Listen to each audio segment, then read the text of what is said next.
of top-tier tickets from John Mulaney, The Smashing Pumpkins, My Chemical Romance, and more. Don't wait. You can enter now. KFAN.com. Keyword contest. 9 to noon is back in action. Max Foley here alongside Brett Blakemore. You know, Brett, we have low expectations every single time that we're on the air. And we fall short of them without fail every single time that we're on there. That's why we're called the worst case scenario. Our local baseball team, the Minnesota Twins, they know a thing or two about having low expectations, and they also know a thing or two about exceeding low expectations because they've won series against the Yankees. Let me just say that one again. A series win against the Yankees, the Guardians, and now the Angels and the Twins are squarely in the playoff mix at the All-Star break. Speaking of All-Stars, we got a multi-talented star in the studio with us right now. She can talk wild, skate out the ice straight to the diamond, and break down baseball with the best of them. She can drink a beer and wake surf at the same damn time. She can clear out the team store at Target Field and Grand Casino Arena. So far, I haven't discovered anything that she can't do. She's quickly becoming one of our broadcast besties. She is Marissa Voss of TwinsDaily.com. What's good, Marissa? Just when I think that you couldn't do a better intro than my KFAN debut, you do a better intro. I felt like I sold you a little short last time. Oh, you know, we hyped up the wild talk, but you know, I unwillingly participated in the patriarchy. I put that glass ceiling over you, Marissa. It's not just wild talk. You could talk Twins. You could talk any damn thing. Oh, is there absolutely. anything you're bad at? I don't know anything that you're bad at this point. Poker, maybe? Oh, yeah, I can't. Any of those card games, as soon as someone starts explaining the rules to me. There goes your power trip career. Kind of. Yeah, you know, that one, everybody's like, dude, you got to go on the initials game. I'm like, it's hard, yo. I feel like that I would be bad at. It's hard. It's easy to play. And people are always like, I'm great in the car. Yeah, okay, that's different. Yeah, I feel like it's a different environment. Yeah, I'm great at Madden. That doesn't mean that I could be at US Bank Stadium and throw a bomb to Justin Jefferson. That doesn't mean I can be doing what Justin Jefferson does. Right, exactly. Like, no, it's a totally different. My career mode guy is great. Yeah. Makes all the right reads. Right, exactly. We were talking about it a little bit yesterday, Marissa, me and Brett were, about people that have like hidden talent, something that you would introduce yourself as, like, because I met these guys at Caribou Coffee. They said they're the best Yu-Gi-Oh players in the world, which I was like, I don't know if I'd introduce myself as anything, the best anything in the world. Definitely not anything I can say over FCC Airways. What would you say that you're like exceptionally good at that people might not know that you're exceptionally good at? Oh. At any time in your life. It doesn't have to be right now. I said in elementary I was really good at cup stacking. Brett was a go. Like the speed stacks. HOF cup stacker. There was like a month period where I was committed. I would say this is so random. People don't know this about this. I was a huge musical theater kid. Really? So, yes, like the biggest. So I know like so many musicals. I think that's one thing that people don't know about it, that I could name off like musical theater songs and like other musical theater things. That's a hidden talent I think that I have. Because people would want to put you in the sports, like, oh, you're a sports girl. Yeah. So you know sports and you're not going to know Wicked. Yeah, you know? Exactly. Yeah. And I cried to both of them in the theaters. Okay? I am dedicated to this, man. Now that you say that, I can kind of see it. Yeah, I can kind of see it. Like, I can see the little tinges of theater kid, but you're not like full theater kid. Exactly. You know what I'm saying? You never want to go full theater kid. You never want to go full theater kid, but you want to be in the mix so then people go, oh my gosh, you have layers. I'm like, yeah, I'm like an onion. So how did you get into sport? Was it simultaneous, or was sports a little bit later for you? Or like, was it theater first, then sports then theater, or kind of both at the same time? Actually theater first. I was in musicals at like Civic Summer Theater, like in Fairmont, at the Fairmont Opera House for like, I was like 5 or 7 or something. So I was like in Oklahoma and Music Man. And then I just started doing it when I was younger. I was actually in Sound of Music with my brother and my dad. Oh, dang. Yeah. So I was Marta. So that's a family. Yeah. It's a family thing that you got put into. It's a family thing. Yeah. Like my grandma was in it too. Like we were all theater kids and like doing it together in Fairmont. And then I really got into sports when I was like in middle school, because my dad is just, he's a sports nut, and I get a lot from him. I was actually on the radio or on the call today driving over here, and he calls me and he's like, so maybe we should brush up on your like Minnesota Twins talk a little bit. I was like, whoa, okay, come on. He's getting you warmed up. No, he is. We were like, okay, so this and this, and we're just like talking about the Minnesota Twins and getting me prepared. So he's a really big driving force. They cut this amount of the payroll this year, this amount the year before. This amount last year. Like, we're talking about this. But yeah, so he's probably a big driving force of why I do what I do, and why I love sports so much. Because funny story, I was super young. I was a baby, And my mom, my biological mom put me in like a Green Bay Packers jersey, and he looked and he said, Smart girl. No, here's the thing. Brett's a Packers fan. Don't look at him differently. I do all the time. And he looked at that and he goes, my daughter, no daughter of mine, will be wearing a Green Bay Packers jersey. Get that offer. Applause. Thank you, Chris. That's great. That's great parenting right there. And that's encouraging And then to you hear. had to deal with 41 Donuts, and you had to deal with, think of all the just tragedies you could have avoided. All right, I'm done with my builds heel. character. I'm done with my heel act. It builds character. It'll make the moment that much more dramatic when it finally comes this year, Brett Blakemore. This is it. You heard the psychic 2 weeks ago. She spoiled it. Spoilers. She said that the Vikings were going to win the Super Bowl. That's at least how I took it. That's how you took it. That's how I took it. Yeah. That's encouraging to hear, though, because I've been really trying to get my daughter to get in. She's into gymnastics. She's super into gymnastics. But I think it's one of those things where it's like my dad is super into sports, so the last thing that I'm going to get into is into sports. But sometimes she'll just randomly shock me. Like she texted me during the Wolves playoff run. She's just like, she sent me a picture of the TV, and she's watching the game. I was like, are you okay? You know, like, are you being held hostage right now? What the hell is going on? And she's just like, yeah, I just figured I would watch Anthony and Victor. And I was like, oh, Anthony and Victor. Oh, first name basis. First name basis. You guys are cool. You guys are chilling. Right. Yeah. I didn't know y'all met before. Like, this is news to me, your father. So that's encouraging to hear. What was, because you're super passionate about the Twins. You're super passionate about the Wild. Which one was it? The love of baseball first or the love of hockey first? It's actually the love of the Vikings first. The Vikings, okay. Weird enough, because my dad's been season ticket holders for like 30 years for the Minnesota Vikings. So I've been going to games. Yeah. He brought me and my brother and all of our family, and it's such an experience. Like, I was at the last game at the Metrodome, first game at US Bank, Minneapolis Miracle. Like, that's something we just always have done together. So that was the real love for it. And then, going to Twins baseball games as well came. And then for hockey, I did sports reporting and like ice head reporting at Minnesota State. Oh, sweet. For the men's hockey team, the Mavericks. And I did that in school, got to know a lot about hockey. Because when I went into hockey, guys, I didn't know anything until college, my sophomore year of college. So I didn't know anything about hockey. I still barely know anything. Yeah. Exactly. Listen, sometimes I feel like I know and then I don't. And I just really fell in love with the sport, and then I got more into the Wild. So that's kind of the arc. And then, of course, I got into the NBA. Chris always hated, my dad always hated the NBA. And he is crazy because he officiates and coaches basketball. Really? He just hates it. I don't know. Is he a college basketball guy? He's a huge college basketball guy. Yeah, so that's kind of the big why. He's getting more into it, though.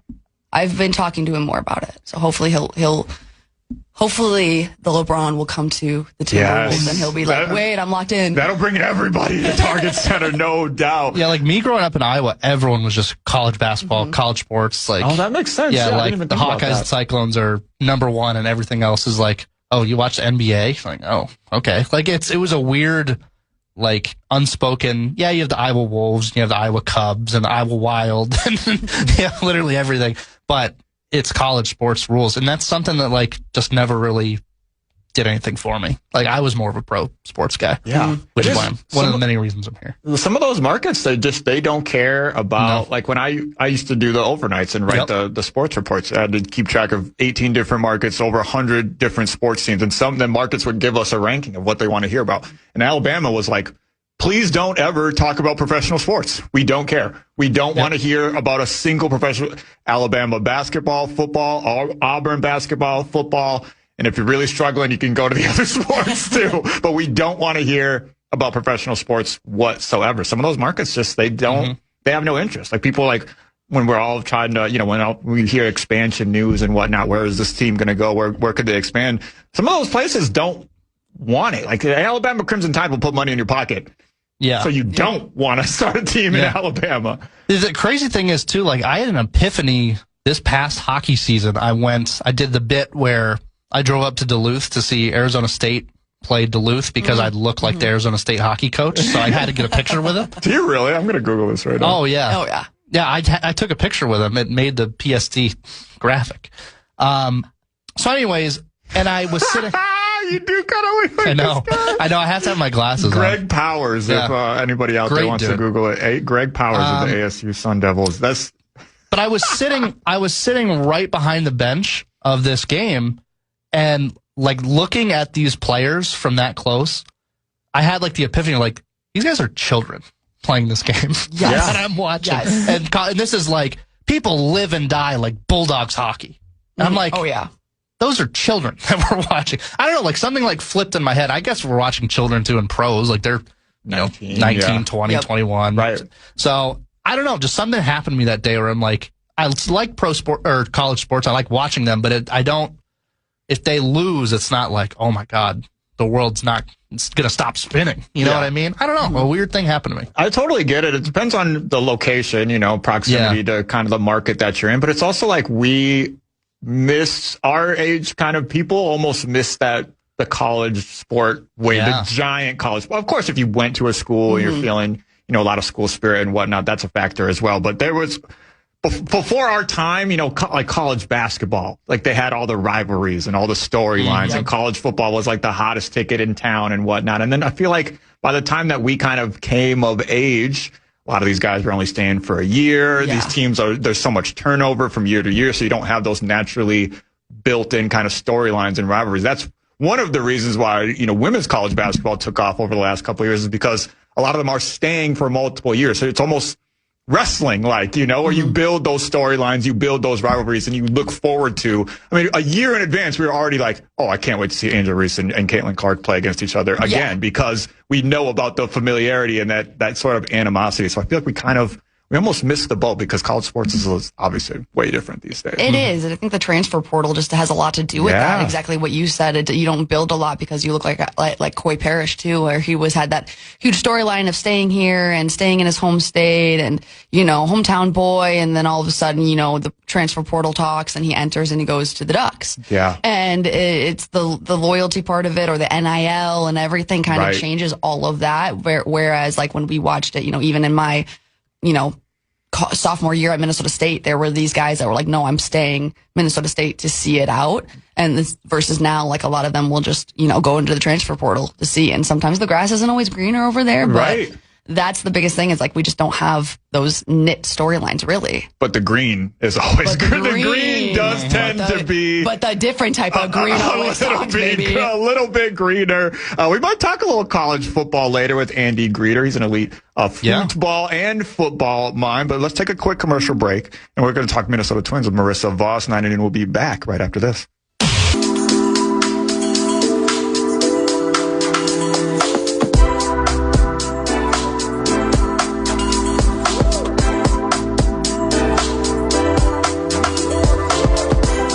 Some great shows to Mystic Lake Amphitheater. Guns N' Roses will be there August 8th. Motley Crue August 21st. And Santana and the Doobie Brothers August 27th. You can get complete details on all of our upcoming shows on the concert page, KFAN.com. Keep our calendar.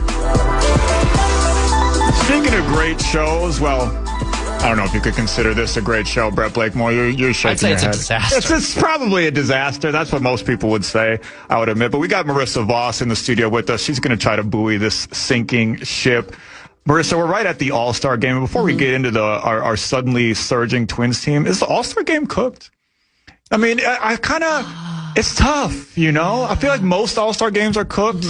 Hockey's definitely number one now, right? With this new Four Nations. Yes. That's the number one All-Star game. Because the NBA All-Star game is it's done so. All the dunks have been dunked. They don't have superstars in it anymore. And the Pro Bowl, come on, we don't even have to bring up the Pro Bowl. Pro Bowl. But growing up, like the MLB All-Star game was my favorite one to watch. And now, it's also injury related, but we're seeing guys like Shohei bow out. I think Vladdy Jr. is out. Byron Buxton is out. So a lot of the big names are out. Is the MLB All-Star game cooked? Yeah, it's hard because it's like, if you're really into it and really into like the All-Star like games, it can be fun if you're really into baseball. But for me, like too, I love baseball, and I'm more tuned into like the home run derby. Like last year when Byron was in like the home run derby or, anything else, those are the really things that I look at because it's fun. But the All-Star game itself, I'm like, I really don't know if I'm going to sit down and really watch this. Maybe from a content perspective to see like Joe Ryan and like him and pitching, that will be cool. But if you don't have, again, a lot of big names in there like Shohei or Byron Buxton's out, it kind of looks like, So I'm going to be interesting to see how the viewers is and how many people are actually watching. But it does feel like that is the format where a lot of these all-star things, the Pro Bowl and everything else, and the NBA games are a little cooked. And that's why I loved how the Wild, or I guess the NHL, went to 4 nations, because it was the most electric thing I've ever seen. Yeah, it's like a mini World Cup. Exactly. It was so amazing to watch. I was watching every single game. I was patriotic. I was like, play Freebird! When the Kachucks dropped their gloves to start, was there anything better? That was amazing. I don't think so. Kicking some Canadian ass. It was awesome. It was literally like, this is how it's starting. I'm like, yes! Like, what the F is a kilometer type of thing. It was crazy. But nothing brings out, though, the patriotism, the nationalism, than international sports. Isn't it the best? It's literally the best. I can't even talk about it. Like, even with the World Cup, like, I played soccer. I like soccer. I don't think I've ever, like, really watched a World Cup game. And then when USA men's were, like, doing well for the first time in, like, it seems like ever, I was like, yes! Yes! And then they choked, and then that was par for the course. But I don't know. I mean, I feel like a little bit maybe the All-Star game will be cooked, but who knows? Maybe this year will be better. Maybe they should just do what, go to a 4 nations type of deal, or do something like that. Like the, it was a World Baseball Classic. The World Baseball Classic, that's what I was just about to say. That's basically supplanted the All-Star game, because that is awesome. Yes. It's awesome. They only do it like once in a blue moon. And I don't even know what the rhyme or reason is for. Is it like 4 years? Is it every 4 years? I think so. And it's during spring training. So you don't even get you have so many guys who the teams are so scared of them possibly playing competitive baseball before the season starts. It's like, if I'm a GM, I'd rather have my guys playing in the World Baseball Classic against pitchers actually trying to get them out than a pitcher trying to work on his changeup, all day. Right. 100%. That's the players themselves have even spoke about it. Some of them have said, like, I think it was Mike Trout that says, like, this was the most meaningful baseball that I've ever played. Yeah. Like, they really want to be a part. You can see how much it means to Team Japan or Team USA or some of these other, these Latin American countries and Central American countries as well. So I think the World Baseball Classic is just get the All-Star game out of here, give those guys a break, and we'll just do the World Baseball. Maybe they could do it right now, like during July, instead of during July. That would be amazing. Oh, that'd be so sick. Inject it into my veins, much like the Twins. Give me all the W's, dog. I mean, where is this sudden surge coming from? We just talked about it a little bit ago, Marissa. The series wins against the Yankees, the Guardians, the Angels. Now they're right in the playoff mix. They're right in the AL Central mix. Where's this sudden surge coming from with the Minnesota Twins? I feel like the Twins kind of do this a lot, because you remember, I think what it was last year, they had how many games, like double digits in a row wins. And I feel like they have this surge a lot where they kind of start out either good or whatever, and then they really get into the groove. But I think they hit their prime right now, right before the All-Star break, obviously sliding into that wild card spot and solidifying that. I also think a really big thing is, like you said, the Yankees. Like, this was the first win at Yankee Stadium since 2014. Which is like, insane. This is crazy. That's like that's 12 years ago. Yeah. And the Yankees have always just been that blue blood program and just been who the Yankees are. So it was insane. And then again, for the Angels and for the Guardians, I think, especially with like the pitching, I think the bullpen really struggled with the Minnesota Twins in the beginning of the year, and they're really starting to find the stride. Bradley is playing unbelievable. He's been great. Baseball. It's been a roller coaster ride throughout the season, but it's been a lot more good than bad as of late. I mean, just last night, what did he have? Another, scattered 6 hits, gave up a couple of runs, but still got the W. Exactly. You know what I'm saying? Like, he's been awesome, and I don't think a lot of people were expecting that from Taj. I don't think so either. And when I went to the Guardians game by myself and I saw a Taj Bradley masterclass, like, it was just beautiful to see. He wasn't really giving up much of anything, and he's just playing really good baseball right now. And I think that's what is so good. And again, with this, what helps out a lot with the bullpen and with the Twins is they have such a great minor league right now and a lot of talented players down on the Saints. Yeah. So the manager isn't afraid to go down to the Saints and call up these guys. And if they don't do well, option them back down and pick and choose. And I think that's what's really working for the Minnesota Twins is he's not afraid to make these big plays to get these guys to get wins. Alan Rodin, he made his MLB debut and then he got a walk off. Right. Like, what are we talking about? That's unbelievable. He was injured in the beginning of the year, and then he came through, and he got called up. And even with the Saints, he's been a really good hitter and a really good player for the St. Paul Saints, and then obviously to go up to the Twins. So I think that's just a big thing, is more or less lately, the fearlessness and the depth, and a lot of guys finding their stride. Yeah, Shelty has been absolutely cooking in this debut year with the Minnesota Twins. He's been awesome. And it's like you said, it's a different guy all the time. Like, obviously, Byron Buxton's having an MVP like this season. He's doing Buxton things. But then, last month it's Josh Bell, who hit damn near 300 in the month of June. It's absurd. So far this month, Cody Clemens has been great. Taj Bradley is stepping up to the plate. It's always a different guy, it kind of feels like. Even, we give the bullpen a lot of hell, and rightfully so. But Gomez has been awesome as of late. So it's just a different guy stepping up every single time, and that's what's so exciting and unpredictable about this Twins team. I know. And Josh Bell I want to talk about, because he is matching what he did last year the entire season right now with the Twins.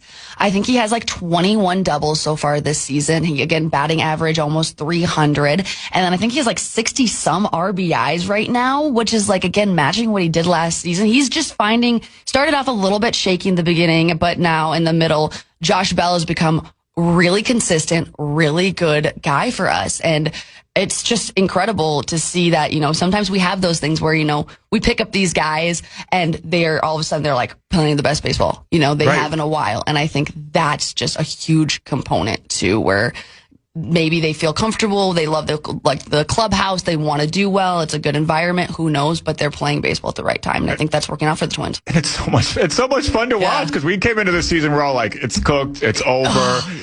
Before the season even started, before the first pitch was, especially with the Pablo Lopez news, it's like right away, it's like, okay, we can't have nice things. Yep. Season is over, and now they're right there, and not just in the mix for a wild card, but for the AL Central pennant. It's so much fun, and obviously, as people that talk about sports in the middle of the summer, it's great to actually have a relevant baseball team for once. It is. It's awesome, and I think everybody was a little bit hesitant. I think there's still people that are hesitant about just the politics that are going on and everything. But if you're really, a fan of the Twins baseball and everything, you're going to go to the games. And I still love going to Target Field. And I like, again, like Brooks Lee is playing really well. And Kreider is playing great at shortstop, stepping in. And you got a couple guys that are, playing these roles they never really have played, or stepping into stuff, like Royce Lewis as well. Like obviously, you guys, he got optioned down to the Saints. Like, he wasn't playing good baseball. And it was almost like you need a slap in the face, like, wake up. We drafted you in 2017 as our #1 overall pick. Like you're supposed to be the man. You're supposed to be the man. It's supposed to be almost like, the superstar of this franchise and this organization. So now he's playing really good baseball. I think he had, in whatever game, was it either yesterday or the day before, he had like 2 hits, runs, a home run, RBIs. He's waking up a little bit. He is. He's playing really well, and he's playing really good at first base, because he's a third base guy. And he's playing really good at first base, because I feel like he's like a guy I want to play baseball, and I want to do well with this team, so I'm going to do whatever it takes. Right. And I think that's kind of the thing, too. You have a lot of guys who maybe have not played positions before, and they're stepping into these roles really well. Well, that's what, again, Shelty's cooking, and he's just like mixing and shuffling the cards up, and he's just like, you know what? You could be here, you could be there. Yeah. Anybody can be anywhere, and so far it's working out for the Twins. I think they're off until, like Friday or something like that? The All-Star break is in effect. The MLB All-Star game will be tomorrow. Speaking of shuffling, getting things in order, we're going to take a commercial break, get some stuff in order, and then we're going to have one more segment with Marissa Voss around the corner, 9 to noon. We'll be back. We are just as surprised as you are. Worst case scenario on The Fan. The Fan. News due Nord, Brett's Bits and Bets, Sports Essentials, Max's Musings. It's all sponsored by Canterbury Park. Live racing. You can feel the felt with Nordo in the air conditioning. Or you can go watch the horses and watch PA with his giant binoculars. Canterbury Park. CanterburyPark.com.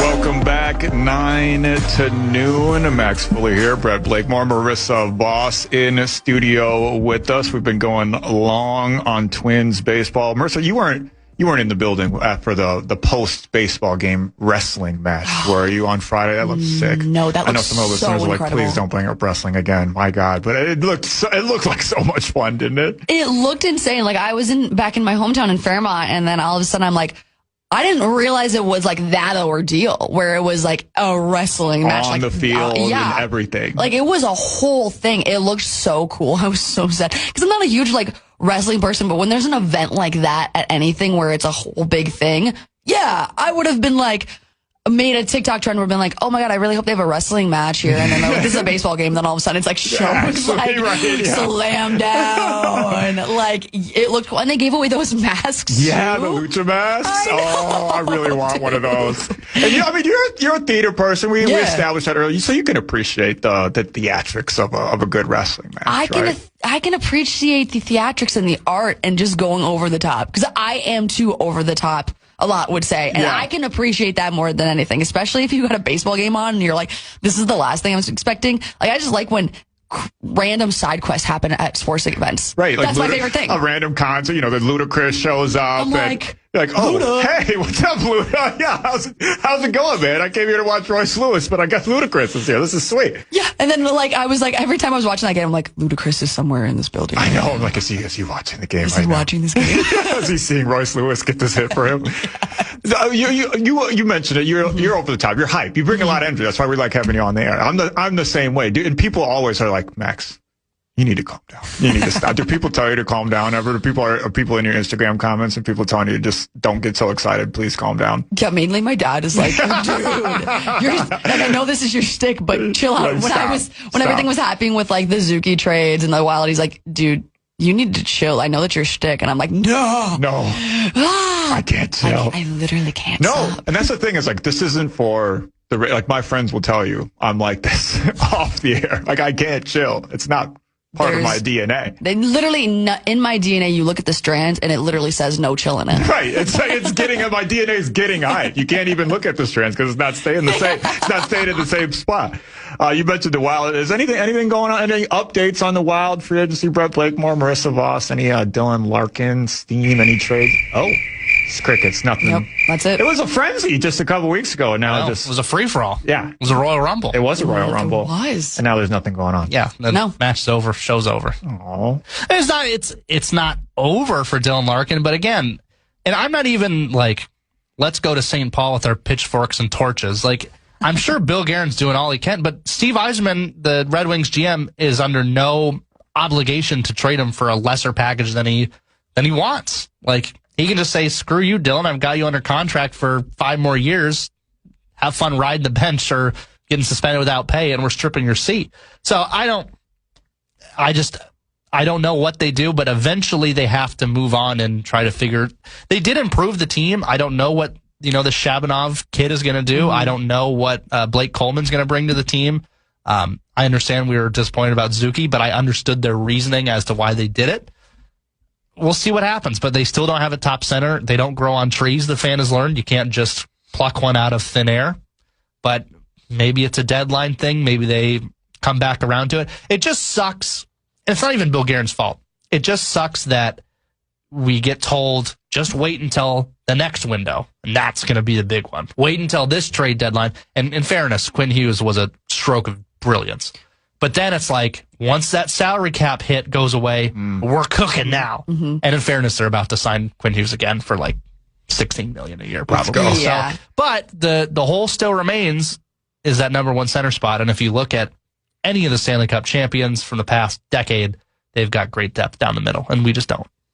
I think the big thing, too, a lot of fans are a little bit worried about or wondering, and I know, again, the cap is going to be rising and everything, but signing, Kirill to that much money, 17 mil, and then also trying to sign Quinn to that same amount, you're going to have 2 guys, and it just feels a lot like a Parisi and a Suter situation, but these guys are worth it, and you want Quinn Hughes, and you're going to want Kirill, even though a lot of people are skeptical about how he's going to play with Zuki. He's a great player. He'll survive. He'll figure it out. It's going to happen, right? So, yeah, I want Quinn Hughes, and I want to figure that out. But I do think we, in my opinion, right now, move on from Dylan Larkin because we're not giving up Matt Boldy. Yeah. We're not giving up Matt Boldy for Dylan Larkin, and that's the only thing that it seems like they want. Dylan did put into another team, the Dallas Stars. Boo! Yeah. Oh, come on. So that could be a thing.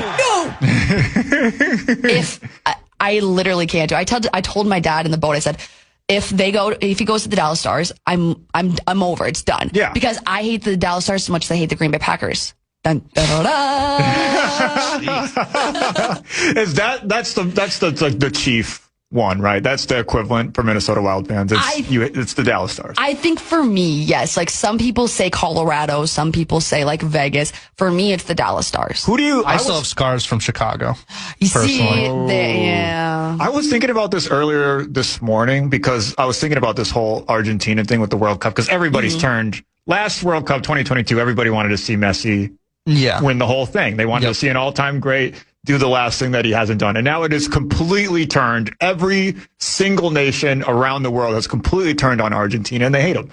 So I was thinking, and it's like vitriol. Like people are, I mean, it takes a lot for people to start rooting for England. Yeah. You know, so I was thinking about who is the team that I've hated the most throughout my life. Not like a specific iteration of a team.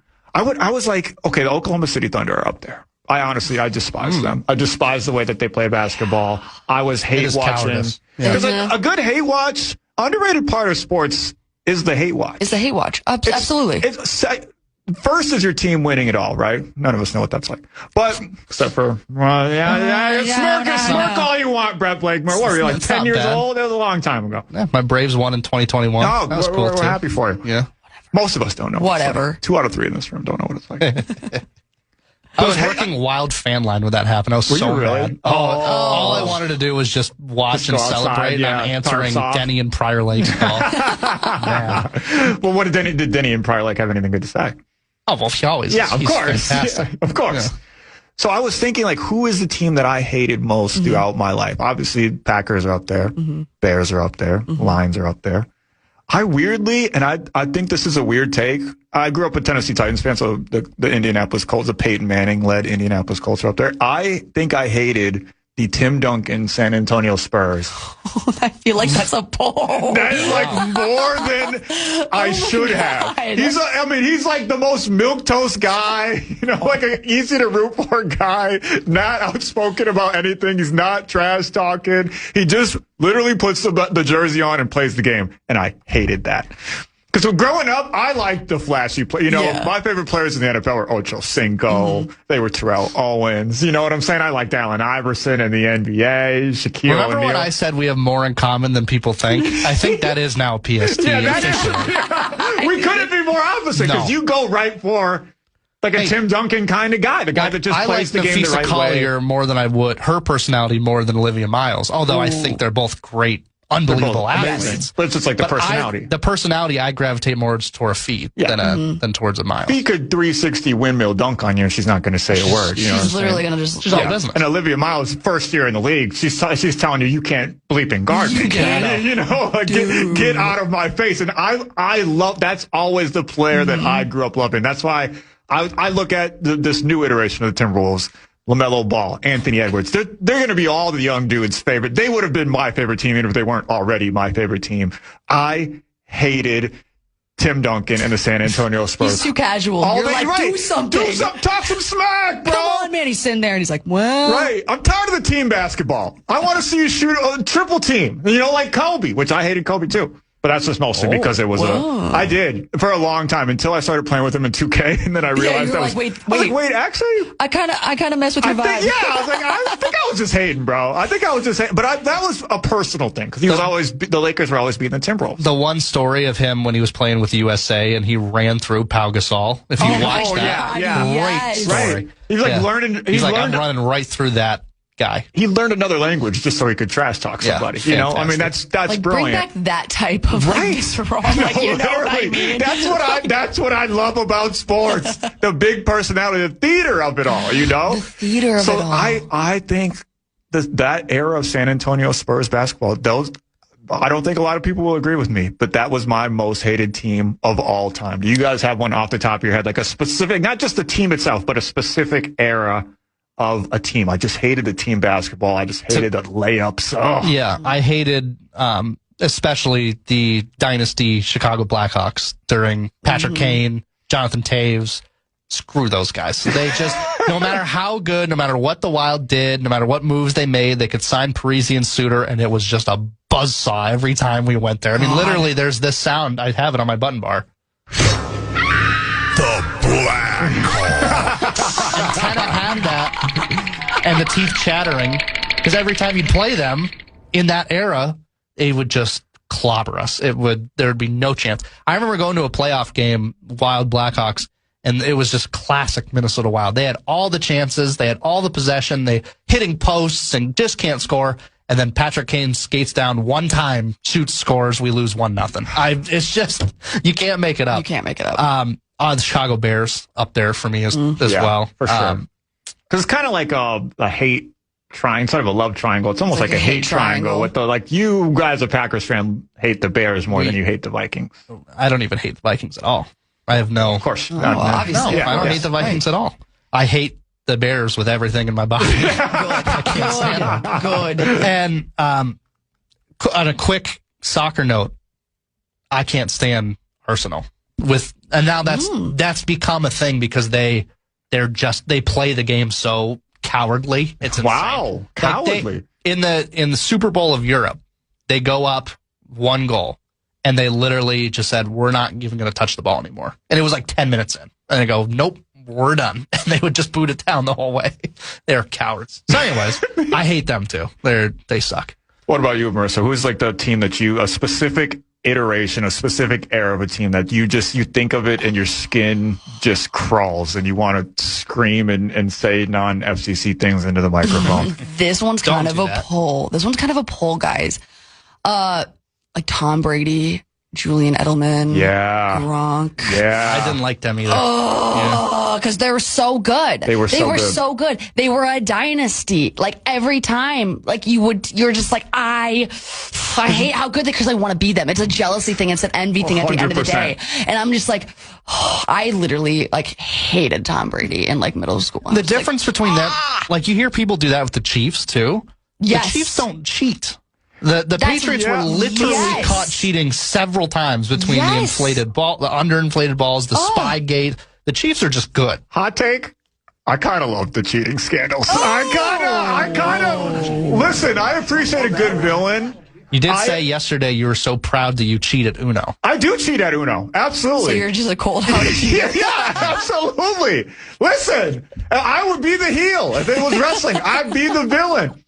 Like I told Brett, sometimes you keep the conversation going, you sneak a little 9 on top of the 6, nobody even notices. Nobody notices. You know, you got 20 cards in your hand, all of a sudden you got, 3 turns later, it's Uno. How the hell is it Uno? Because I'm stacking 2, 3 at the same time. Nobody even notices. Nobody even notices. Nobody knows what's going on. They don't pay attention. Sometimes I can appreciate a good villain. And what I liked about the Patriots is that they weren't dominant. They were dominant. Like you knew they were going to be in the AFC Championship or in the Super Bowl, but every single one of those Super Bowls, Tom Brady had to go down the field and win the whole day. Like they weren't blowing teams out. I hated the Golden State Warriors when they got Kevin Durant. I loved Steph Curry coming up. They did it the right way first, and then Kevin Durant got there, and I hated it because it was a foregone conclusion. Yeah. You knew it for 3 or 4 years. You knew it was going to be Warriors versus Cavaliers, and they were just dominating everyone. And that's what I hated. I like the drama of it, at least having hope that the villain can go down, which I think the Patriots, they weren't impenetrable. They were dominant, but they weren't impenetrable. Yeah. And that's kind of what I liked about the Patriots. But I would say that's got to be the classic answer, right? Is everybody kind of just hates that Patriots. They kind of hate the Patriots. Yeah. And I would also say too, the Houston Astros. Yeah. That one. Cheating. That one, the cheating one. Again. Max loved it. I'm anti-cheating. Okay, Max, we're fighting now. Okay. I'm anti-cheating. Listen, you love it. I love what it. What are we doing? I grew up watching Maury, okay? That's where all the drama came from. You are not the father. Oh, exactly. And then he does a backflip. It's the best. It's literally my first vacation ever in life. I went to go see Maury. Morals by Maury. The Max Fuller autobiography. Marissa, well, we don't hate you. We love you. We appreciate you for joining the show today. You're the best. Let's do it again sometime. please, whenever I got that text and you're like, hey, you want? I'm like, yes. Yeah, I've been waiting for this actually since the last time I've been on. Yeah, let's do it again. I told you, I was like, hey, it's your first time, but it ain't going to be your last time. I got a funny feeling this is not going to be the last time either. Marissa, Voss, thank you for joining us. What's your socials if people want to follow you on socials and see all the good stuff you're doing? Yeah, on TikTok, it's Marissa Voss 3, and then on Instagram, it's Voss 11, and then on Twitter, it is at Marissa Voss. So follow, hit me up, and you'll see all my shenanigans and my buying out all of the Target Field Clubhouse, of course. Every single time. Making it rain in St. Paul and Minneapolis. We just talked about Argentina just so briefly a little bit ago. We're going to talk to Andy Greeter about all things World Cup and maybe even a little bit of Gophers football final hour of 9 to noon coming at you after this. It's worst case scenario on the Fan. From the